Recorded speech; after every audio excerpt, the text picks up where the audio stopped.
મન કી બાત કાર્યક્રમની 108મી કડી અંતર્ગત પ્રધાનમંત્રી નરેન્દ્ર મોદીએ 2023માં થયેલી દેશની સિદ્ધિઓ ગણાવી. કહ્યું, આજે ભારતનો દરેક છેડો છે આત્મવિશ્વાસથી ભરપૂર. 2024માં પણ આ જ ગતિ અને ઉત્સાહથી કામ કરવા લોકોને કર્યું આહ્વાન.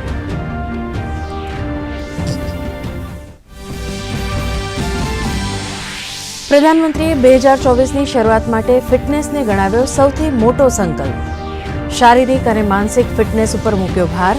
તો રામ મંદિર સાથે જોડાયેલી રચનાઓને #શ્રીરામ ભજન સાથે સોશિયલ મીડિયા પર શેર કરવા કર્યો અનુરોધ.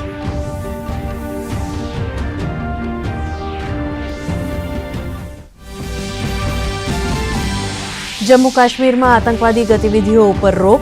કેન્દ્રીય ગૃહમંત્રી અમિત શાહે તહેરીક-એ-હુરિયત સંગઠન ઉપર લગાવ્યો પ્રતિબંધ.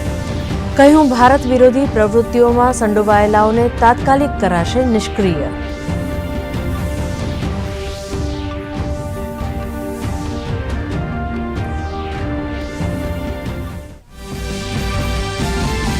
વડોદરા ખાતે ગૃહ રાજ્યમંત્રી હર્ષ સંઘવીએ રાજ્યમાં ગુનાખોરી ઘટવાનો તમામ શ્રેય આપ્યો પોલીસ પરિવારને.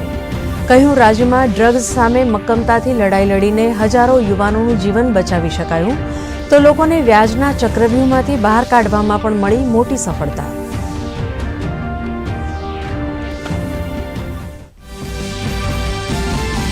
ગુજરાતના યુવા ઉદ્યોગ સાહસિકોએ સ્ટાર્ટઅપ ક્ષેત્રે દેશભરમાં વગાડ્યો ડંકો. રાજ્યના 9100થી વધુ સ્ટાર્ટઅપને મળી DPIITની માન્યતા. 390 સ્ટાર્ટઅપને મળી ₹43 કરોડની રોકડ સહાય. સાથે જ 125થી વધુ પેટન્ટ કરાયા ફાઇલ.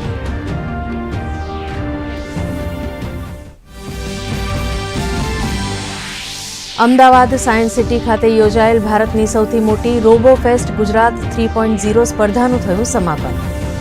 7 અલગ અલગ કેટેગરીમાં કાર્યરત રોબોટ્સના પ્રોટોટાઇપનું કરાયું પ્રદર્શન. વિજેતા ટીમોને ₹5 કરોડથી વધુનું મળ્યું ઇનામ.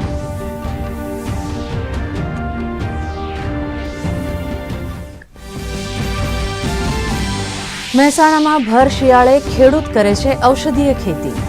5 વીઘા જમીન ઉપર 25 પ્રકારના ઔષધીય પાકોનું કર્યું વાવેતર.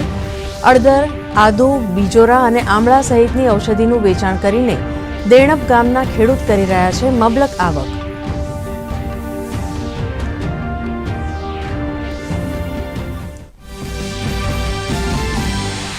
ભારત માટે વર્ષ 2023 પૂરું થવામાં હવે ગણતરીના કલાકો જ બાકી.